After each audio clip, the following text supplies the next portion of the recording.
कार्तिक मास अध्याय 2।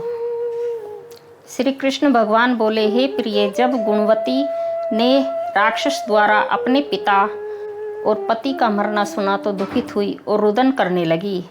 हे स्वामी, हे पिता, आप मुझे छोड़कर कहाँ चले गए? मैं आपके बिना क्या करूं? अब मेरे भोजन वस्त्र का प्रबंध कौन करेगा? अब मैं किसकी शरण लूं?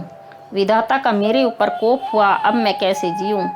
श्री कृष्ण जी बोले, कुकरी के समान विलाप करती हुई हवा से हिलते हुए बेल के पत्ते की तरह कांपती हुई पृथ्वी पर गिर पड़ी। थोड़ी देर में सावधान होने पर फिर विलाप करने लगी और शोक समुद्र में डूब गई। उस गुणवती ने घर की सब वस्तुएं बेचकर यथाविधि से अपने पति की पारलौकिक क्रिया की और उसी नगरी में विष्णु भगवान की भक्ति में तत्पर होकर इंद्रियों को वश में कर शांति से रहने लगी और मरण तक एकादशी और कार्तिक मास के व्रत आदि करती रही। हे प्रिय, यह दोनों व्रत मुझे अत्यंत प्यारे हैं, जिसके करने से भोग और मोक्ष की प्राप्ति होती है, पुत्र और संपत्ति मिलती है। कार्तिक की तुला राशि पर सूर्य निकलने पर महापापी जो भी प्रातःकाल स्नान करते हैं वे भी मुक्ति को प्राप्त होते हैं।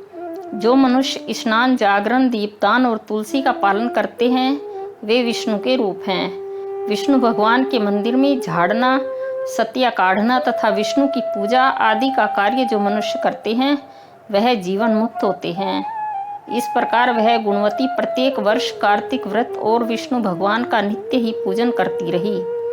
एक समय वृद्धावस्था के कारण दुर्बल होने से, रोग और ज्वर से पीड़ित होने पर भी गंगा स्नान को गई। ज्यों ही पानी में उतरी, जाड़े के मारे कांपने लगी। उसी समय गुणवती ने आकाश से आता हुआ विमान देखा।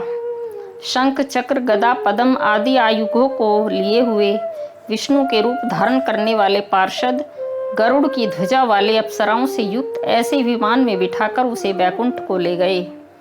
प्रदीप्त अग्नि के समान कीर्ति वाली गुणवती विमान में बैठी हुई कार्तिक व्रत के प्रभाव से मेरे पास आ गई। जब ब्रह्मादि देवताओं की प्रार्थना से मैं पृथ्वी पर आया तब वे गण भी मेरे साथ आए। हे भामिनी, यह सब यादव मेरे गण हैं और तुम्हारे पिता देव शर्मा भी इस जन्म सत्राजित हुए और तुम्हारे पति चंद्र शर्मा इस जन्म में अक्रूर हैं। और हे देवी, तुम वही गुणवती हो जो कार्तिक के स्नान के प्रभाव से मेरे लिए अत्यंत प्रिय हो। तुमने तो मेरे मन मंदिर के सामने तुलसी का बगीचा लगाया, उसी से यह कल्पवृक्ष तुम्हारे आंगन में है। कार्तिक में जो पहले तुमने दीप दान किए हैं उसी फल से तुम्हारी सुंदर देह और घर में लक्ष्मी देवी का निवास है। जो संपूर्ण व्रत आदि पति स्वरूप भगवान के अर्पण किए थे, इसीलिए तुम मेरी पत्नी बनी हो। और तुमने जन्म मृत्यु तक जो कार्तिक व्रत उपवास किए हैं, इससे तुम्हारा वियोग मुझसे कदापि नहीं होता। इसी प्रकार कार्तिक में व्रत करने वाले तुम्हारे समान मेरे प्रिय होंगे। सूत जी बोले, सत्यभामा जी अपने पूर्व जन्म का सब हाल जानकर बड़ी प्रसन्न हुई। राधे राधे। वीडियो को लाइक करें, शेयर करें और सब्सक्राइब